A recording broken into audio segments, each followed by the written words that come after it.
Hello guys, good morning. Gagawa na naman tayo ng chicken soup.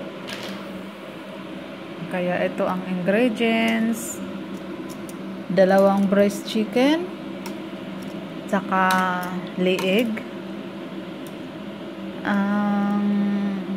ano ba yon? Paa ng manok para pampalasa, at saka yung buto siya ng tawag dito, yan buto ng manok para maging malasa. Tapos lalagyan natin ng carrots, celery, sweet potato, and what's it called this, butternut, onion, whole onion, and ginger. Tapos mayroong yan ito, kalimutan ko yung pangalan, lake. Tapos pag lutuin siya ng mahina lang ang apoy.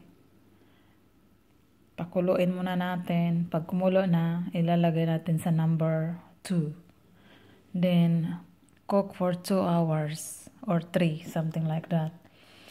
Then ang ingredients natin ay ito, 2 tablespoon lang siya. At saka ito, yan, dadagdagan pa natin ng tubig yan. Nagpakulo pa ako sa takoro. Ngayon, kapag luto na siya, malambot, aalisin natin yung sibuyas at saka leek. Isisieve natin yung loya, kasi kapag i-blender natin yung mga gulay, aalisin natin lahat yung manok. Tapos hihiwain ng maliliit yung manok.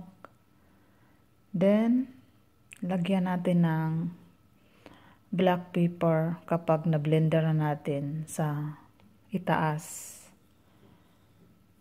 Okay guys, see you in my next video.